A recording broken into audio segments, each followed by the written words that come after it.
Have you ever read the Book of Genesis and felt incomplete?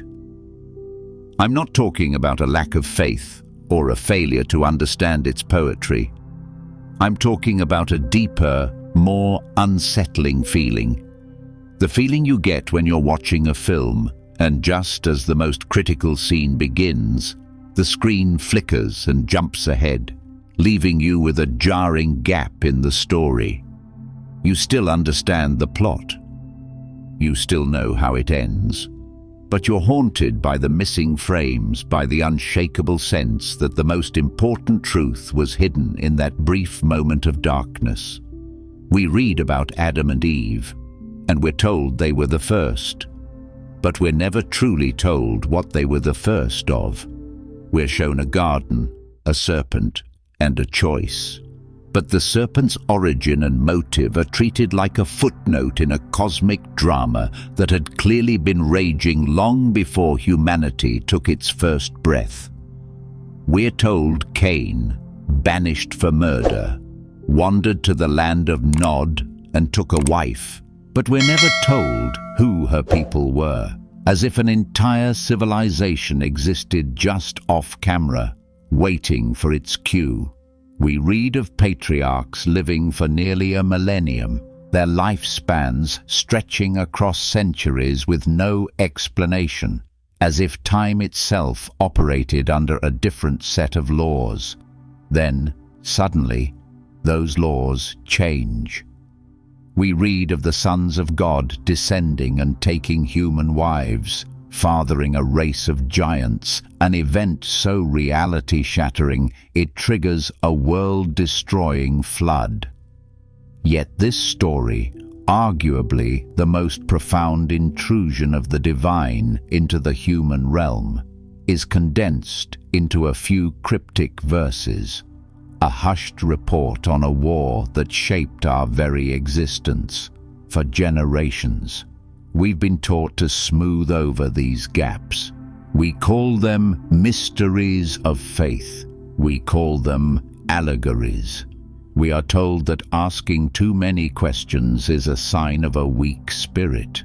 But what if that feeling of incompleteness isn't a failing on our part? What if it's a clue? What if these aren't plot holes, but deliberate, calculated excisions? What if we're reading not a complete history, but a heavily redacted summary, a set of approved notes from a story so vast, so wild, and so dangerous that someone long ago decided we couldn't be trusted with the original manuscript? This silence that hangs over the most critical questions in Genesis, it is not a passive silence.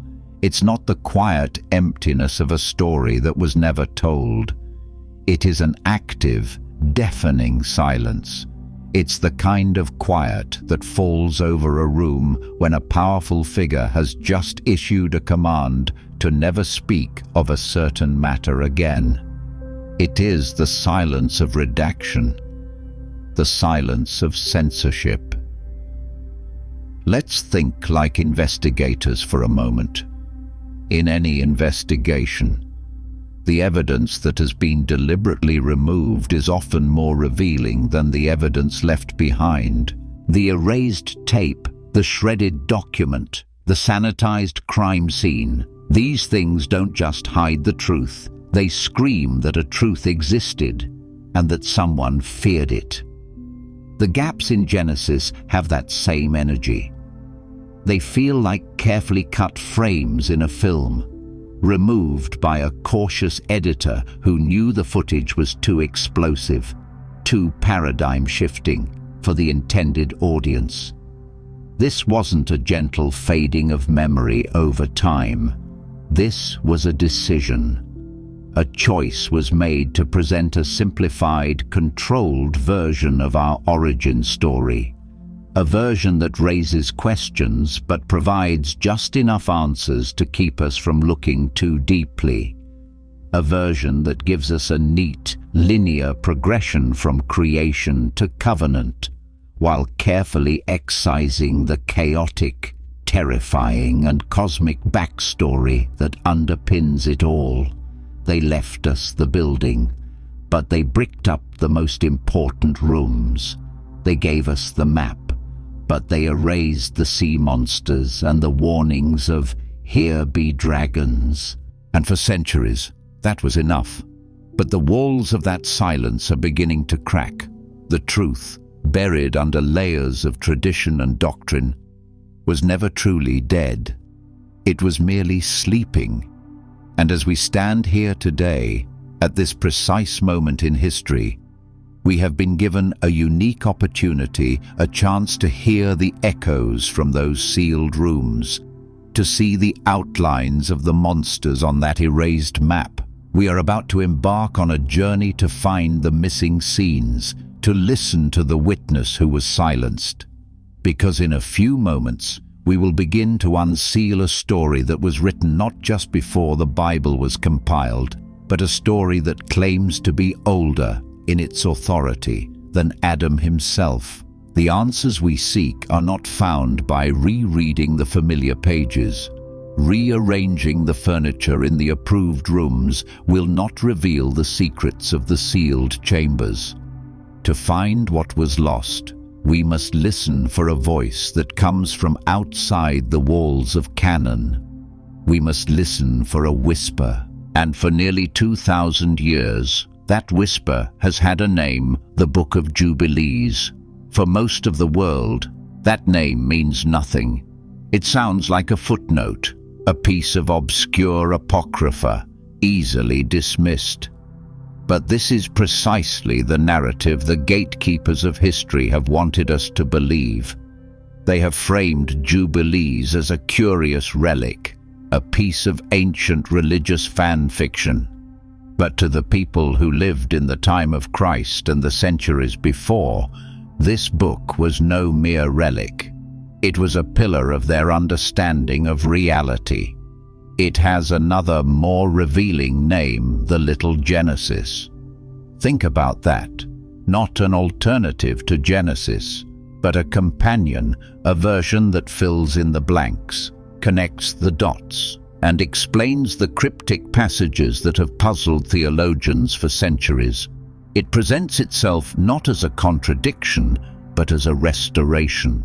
It is the director's cut of our origin story, reinserting the scenes the studio executives deemed too controversial for the final release. It is the memory that was suppressed, the testimony that was struck from the record, now returning to demand a hearing.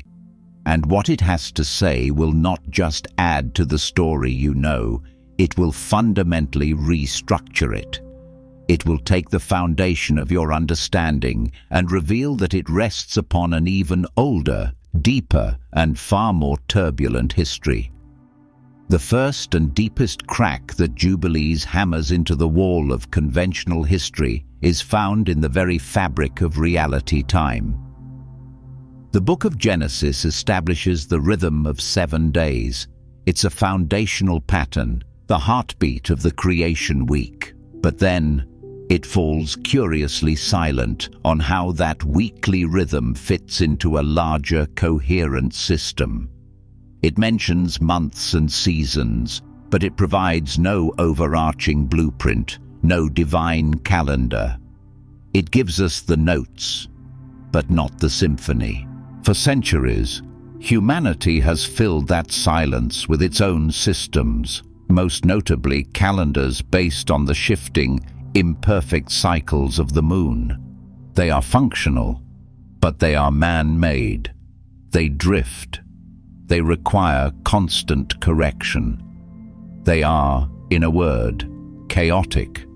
Jubilees steps into this silence not with a suggestion, but with a thunderous declaration.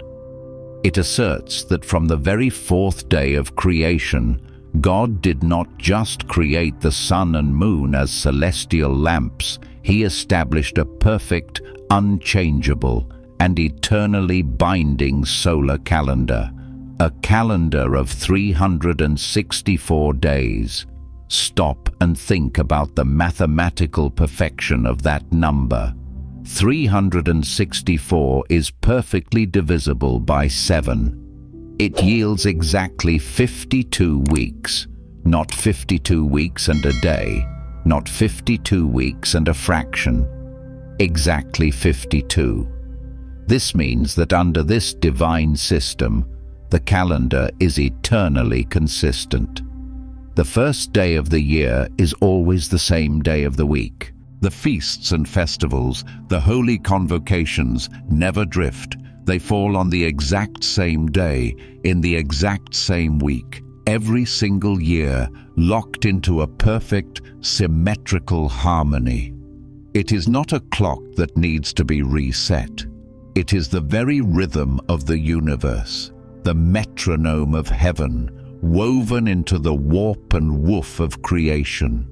This, Jubilees claims, was the original time, the sacred pattern by which both angels and Adam were meant to live. It was the frequency of God's kingdom. So, a different calendar. Why should that be dangerous? Why would a preference for a 364-day solar cycle over a lunar one be enough to get a book exiled from Scripture? Because we are not talking about a simple matter of timekeeping. We are talking about the very nature of covenant and worship. We are talking about loyalty. Jubilees is relentless on this point. This calendar is not a suggestion. It is a divine statute, an eternal ordinance. To observe the appointed times according to this celestial clock is to live in harmony with heaven. It is to show up for the king's feasts on the day he appointed them. But to abandon this calendar, Jubilees warns, is an act of profound rebellion. To follow the cycles of the moon is to forget the feasts of my covenant, to profane the holy days, and to walk out of sync with the entire created order.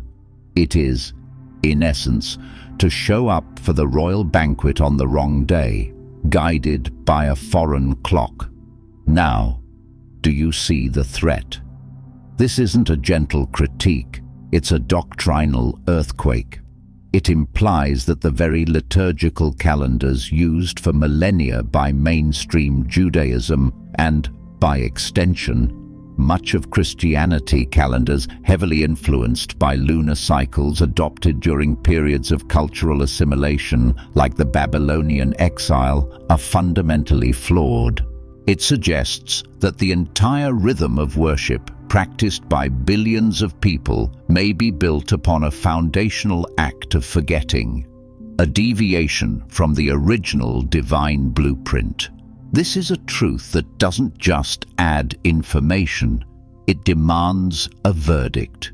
It forces a deeply uncomfortable question: are we worshipping on God's time, or on a timetable inherited from those who forgot Him? This is an attack not on faith itself, but on the very structure of its practice. It suggests that a subtle but catastrophic error was introduced early in our history, a virus planted in the operating system of our worship, and for the gatekeepers of any established religious system, whose authority rests on the correctness of their traditions. A claim this radical is not just heresy, it is a declaration of war. It had to be silenced.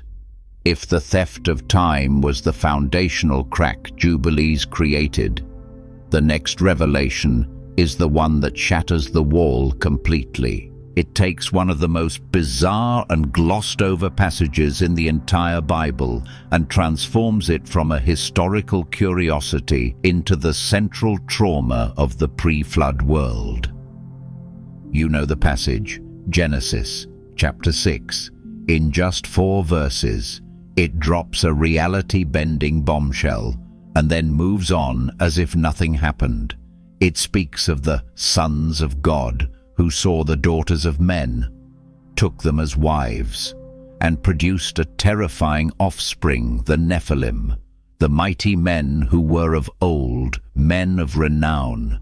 Who were these sons of God? Where did they come from? What was the true nature of their crime? And who, exactly, were the Nephilim. The canonical text is maddeningly vague. It's like a police report that states, "A catastrophic event of unknown origin occurred, resulting in casualties." Now, back to our regular programming. This brevity has allowed for centuries of debate, with many modern theologians attempting to domesticate the story, suggesting the sons of God were merely a righteous line of humans who intermarried with a corrupt one. A mundane explanation for a terrifying text. Jubilees incinerates that theory. It grabs this cryptic report and expands it into a full-blown cosmic horror story. It tells us plainly that these were not men, they were angels.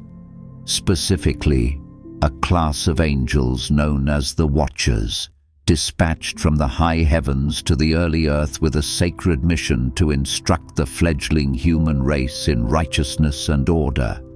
They were meant to be our first teachers, our celestial guardians, but their guardianship curdled into desire.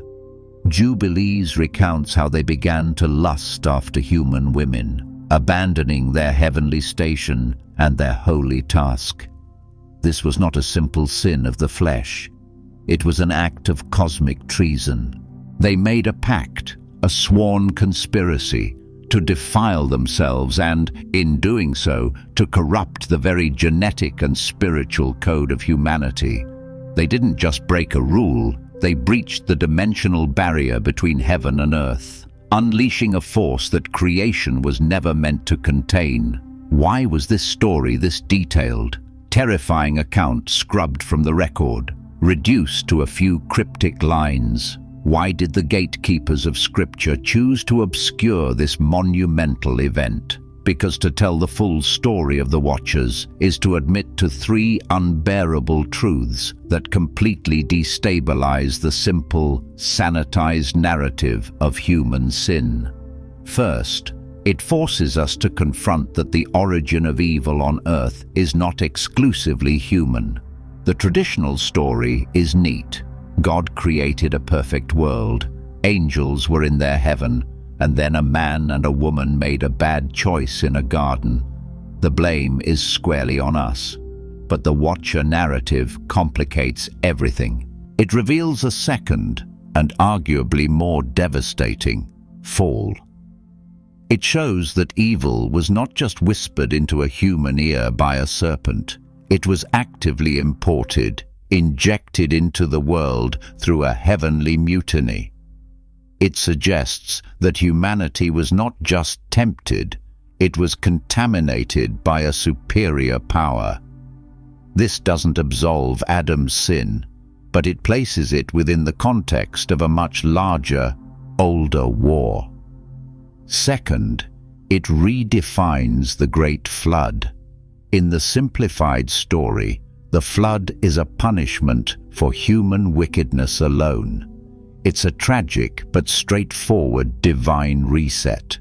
But Jubilees reveals a far more desperate and horrifying motive. The flood wasn't just a punishment, it was a genetic cleansing. It was a desperate act of cosmic surgery to excise a rampant, hybrid malignancy that was corrupting the human genome itself. The Nephilim were not just violent giants. They were an abomination, a dead-end branch of creation that could not be allowed to continue. God wasn't just wiping a slate clean of bad behavior. He was sterilizing the planet to save the human bloodline from total corruption. And third, and perhaps most terrifyingly, it changes the entire timeline. It means that the story we've always been told, the story of Adam in the garden, is not Act 1 of the human drama. It is Act 2. It means we stepped onto a stage where a cosmic war had already begun, where thrones had already fallen, and where the enemy was not a newcomer, but a veteran of a conflict that predated our very existence. To admit this is to admit that the Garden of Eden wasn't a pristine sanctuary. It was an attempt at creating a safe zone on a battlefield that was already ancient, scarred, and saturated with a malice that did not originate with mankind. And for those trying to build a stable, manageable religion, a truth that complex, that terrifying, that humbling was simply too much. It had to be buried. The third piece of evidence that Jubilees lays before us is, on the surface, less dramatic than fallen angels and stolen time, but in its own way, it is just as revolutionary. It addresses the chaotic aftermath of the flood. It answers the question after the world was cleansed and humanity was given a second chance. What was the plan? Was it simply to let mankind spread out and hope for the best? The Book of Genesis describes the scattering of nations at the Tower of Babel. It's a story of punishment, of linguistic confusion leading to a chaotic, unplanned diaspora. It feels reactive, a divine response to human arrogance. But Jubilees reveals that long before the Pride of Babel, there was a moment of profound, sacred order. It reveals a forgotten event, the divine partition of the earth. According to this silenced account, Noah, after the flood, did not simply bless his sons and send them on their way. Under the direct guidance of an angel, he performed a solemn ceremony. He brought his 3 sons, Shem, Ham, and Japheth together, and, through the casting of lots, divided the entire known world into 3 distinct inheritances. This was not a human land grab. It was a sacred demarcation, a divinely ordained charter for the future of all nations. Jubilees describes this map with incredible precision. Japheth received the cold lands to the north. Ham received the hot lands to the south, in Africa, and Shem, the blessed line through which Abraham would eventually come, received the temperate lands in the center of the earth, a territory explicitly described, with the holy mountain, Zion, at its heart. These were not suggestions, they were holy boundaries, established by divine will and sealed by an oath from Noah's sons, who swore they would never seek to seize the inheritance of their brothers. For the first time, in this restored memory, the world after the flood had a blueprint. It had a sacred geography, a sacred map, a divinely ordained division of territory. Why would this quiet, orderly account be considered a threat? Why erase this memory of peace and replace it with the chaos of Babel? Because this map, in its serene authority, is one of the most politically explosive documents ever conceived. It elevates land disputes from the realm of human politics into the arena of cosmic rebellion. Consider the implications. If this divine partition is real, then the story of Israel's claim to the Holy Land is radically redefined. It's no longer just a promise given later to Abraham. It is a primeval inheritance, assigned to the line of Shem at the dawn of the New World. This means that when other nations, specifically the descendants of Ham, through his son Canaan, later occupied that land, it was not merely a historical migration. In the eyes of Jubilees, it was a criminal act. It was a willful transgression of a sacred boundary, a violation of a sworn oath made before God. Do you see the danger now? This narrative transforms the subsequent conquest of Canaan by Joshua from a brutal, morally complex military campaign into a righteous act of reclamation. It frames it not as an invasion, but as an eviction of illegal squatters from a divinely deeded property. It provides an absolute, unshakable, theological justification for territorial claims that are still being violently contested to this very day. To include this sacred map in the canonical scriptures would be to pour fuel on the fires of geopolitical conflict. It would anchor modern-day territorial disputes to a divine decree issued at the beginning of time. It's one thing to argue over historical claims and political treaties. It's another thing entirely to argue against a map drawn by the hand of an angel. The gatekeepers of Scripture, likely seeking to create a text that could unify people and de-escalate conflict, would have looked at this chapter and seen a ticking time bomb. It was simpler, safer, and far less controversial to remove the map entirely and let the story of the nations begin with the more ambiguous and chaotic scattering at Babel. It was a choice of political pragmatism over theological revelation. The final piece of evidence we will examine from Jubilees is perhaps the most theologically audacious. It strikes at the very timeline of God's relationship with humanity and challenges one of the foundational pillars of both Judaism and Christianity, the nature of the law. The traditional understanding, derived from a straightforward reading of the canonical text, is that history is divided into distinct ages or dispensations. There was a time before the law, an age of innocence and then conscience, from Adam to Moses. Then came the age of the law, inaugurated when God delivered the 10 Commandments and the accompanying statutes to Moses amidst the fire and thunder of Mount Sinai. This event is presented as a radical turning point, the moment when God formally codified his expectations for his people. Jubilees takes this entire framework and shatters it. It asserts that this timeline is a human illusion. There is no before the law and after the law. According to this angelic revelation, the law is not a product of a specific historical moment. It is an eternal and unchanging transcript of the order of heaven itself. It did not begin at Sinai. It was merely written down and formally delivered to a nation at Sinai. Jubilees presents a stunning series of revelations to support this. It declares that the Sabbath was not first commanded to the Israelites in the desert. It was kept by the angels in heaven from the first week of creation, and Adam was instructed in its observance. It reveals that the dietary laws and rules of clean and unclean were not new inventions for the Levitical priesthood. They were taught to Noah after the flood. It describes the patriarchs, from Abraham to Jacob, meticulously observing the appointed feasts like the Feast of Tabernacles centuries before they were commanded to the nation of Israel.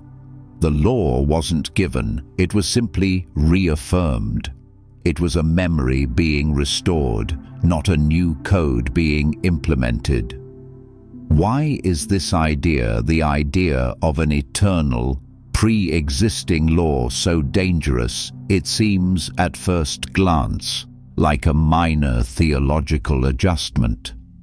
But it is not.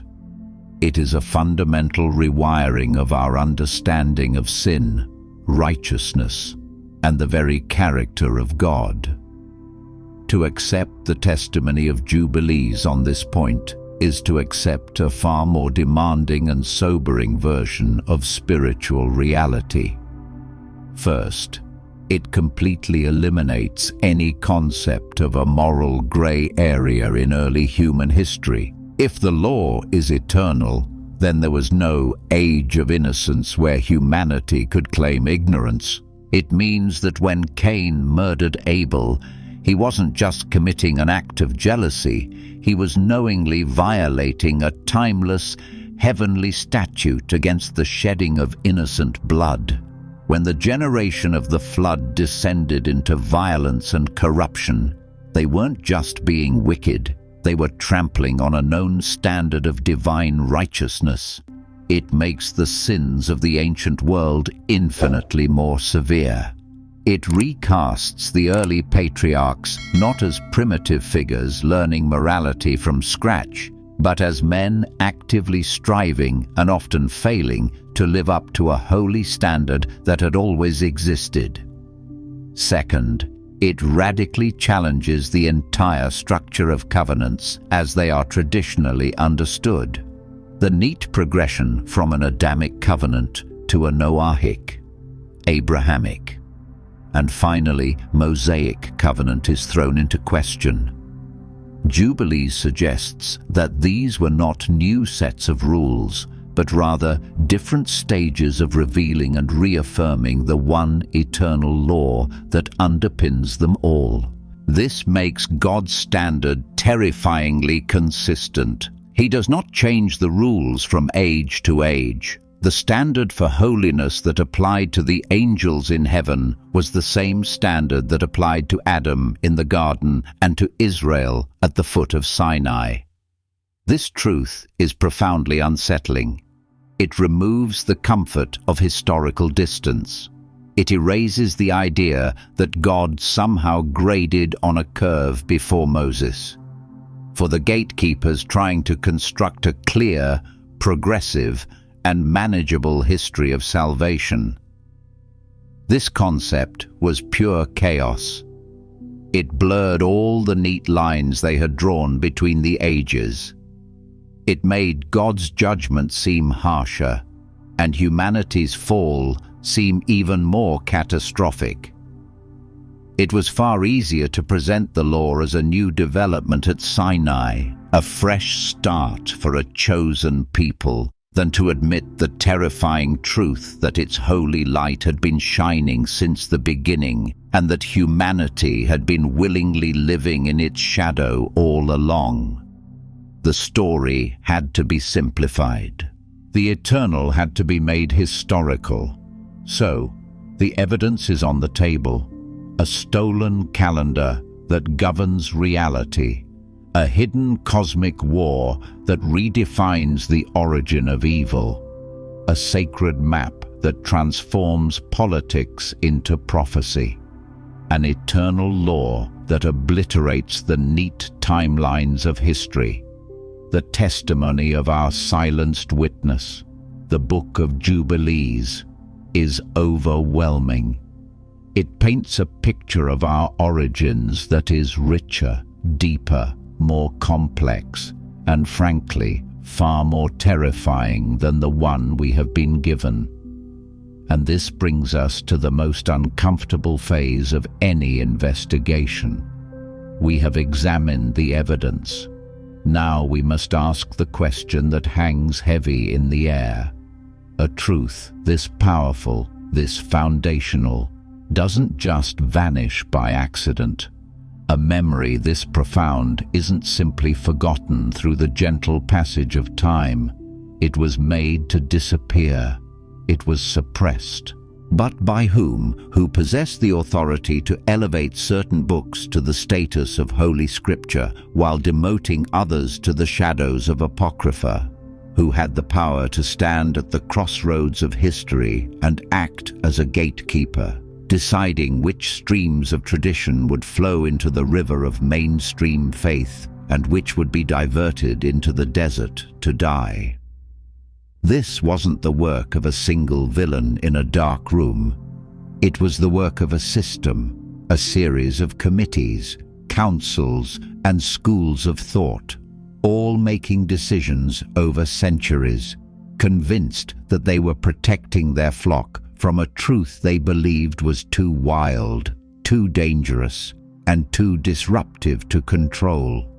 To understand the verdict that was passed against Jubilees, we must first understand the minds of the judges. These were not shadowy figures cackling over a plan to deceive the world. They were, for the most part, sincere, devout, and deeply pragmatic men. They were scholars, priests, and bishops who found themselves responsible for steering the ship of faith through the turbulent waters of history, through Roman persecution, pagan assimilation, and endless internal heresies. Their primary objective was not necessarily to preserve the wildest truths of Revelation, but to forge a stable, unified, and defensible faith that could survive in a hostile world. And in that context, the Book of Jubilees was a liability. It was pure, uncut, spiritual chaos. Imagine being a scribe in the centuries after the Babylonian exile, trying to compile a coherent national history for a traumatized people. Do you include the version of the story that says your most sacred territories were stolen in an act of primeval rebellion? Or do you choose the simpler, more politically neutral story of Babel? Imagine being a church father in the 4th century, battling Gnostic heresies that claimed a lesser, evil God created the material world. Do you hand your flock a book full of complex angelic hierarchies, fallen watchers, and a pre-Adamic war that could easily be twisted by your opponents? Or do you emphasize a streamlined creation account that presents a clear, unambiguous line of authority from one God time and again, when faced with a choice between a difficult, cosmic truth and a simpler, more manageable doctrine? The gatekeepers chose manageability. They weren't necessarily motivated by malice. They were motivated by a fear of complexity. They feared that a faith this wild could not be contained, that a history this deep could not be taught, and that a God this cosmic could not be easily packaged for the masses. Jubilees didn't fit into their neat theological boxes. It asked too many questions. It revealed too many uncomfortable truths about the universe and their place in it. And so, with the best of intentions, they made a fatal choice.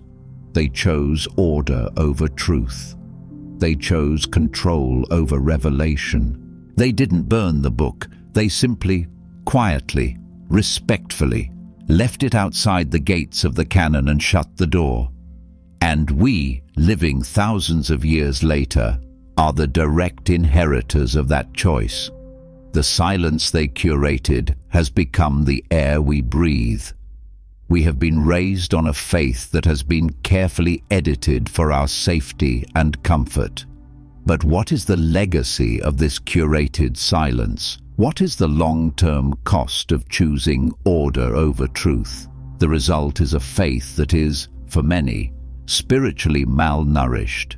It is a faith that often feels flat, two-dimensional. It provides moral guidance, community, and a path to salvation, but it often lacks the breathtaking, terrifying, cosmic grandeur that a true encounter with the divine should inspire. We have been given a story about a spiritual conflict, but the scale of that conflict has been dramatically reduced. It has been confined to the battlefield of the individual human heart, while the larger universal war that rages in the heavens and under the earth has been largely written out of the script.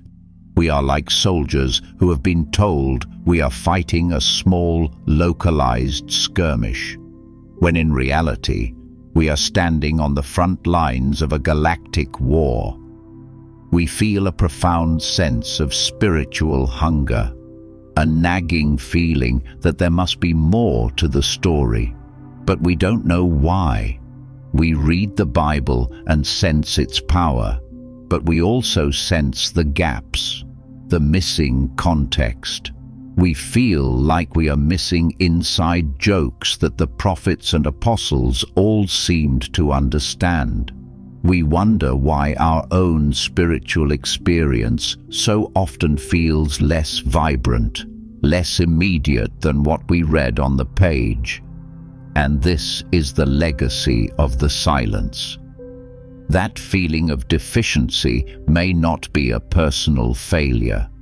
It may not be a lack of faith on our part. It may be the inevitable consequence of living on a diet of redacted truth. We are spiritually anemic because key nutrients, the stories of the cosmic war, the sacred rhythm of time, the eternal nature of the law, were removed from our diet generations ago by well-meaning custodians who thought the full-strength version was too rich for our blood. Let me offer you a metaphor. Imagine that our faith is a vast, magnificent house, built for us by our Father. It has countless rooms, sprawling wings, deep cellars, and soaring attics. It was designed for us to explore, to inhabit every corner, to understand its full history and all its secrets. But generations ago, a series of caretakers were put in charge of the estate, fearing that some rooms were too dark, that some libraries contained troubling histories, that some cellars held evidence of ancient struggles, and that some balconies offered views that were too dizzyingly vast. They made a decision. For the sake of safety and simplicity, they began to lock doors. They locked the door to the celestial observatory, where the 364-day clock of the cosmos could be seen. They sealed the door to the armory, where the stories of the angelic wars and the fall of the Watchers were inscribed. They barricaded the door to the cartography room, where the original sacred map of the world was kept. They shut the door to the great library, where the eternal nature of the law was recorded, and we were born and raised in the few sunlit rooms they left open, the kitchen, the dining hall, the chapel. We know these rooms intimately. They are comfortable, familiar, and they provide for our basic needs. We have lived our whole lives here, thinking that these few rooms were the entirety of the house. We have read the house rules posted on the walls and assumed they were the only rules that ever existed.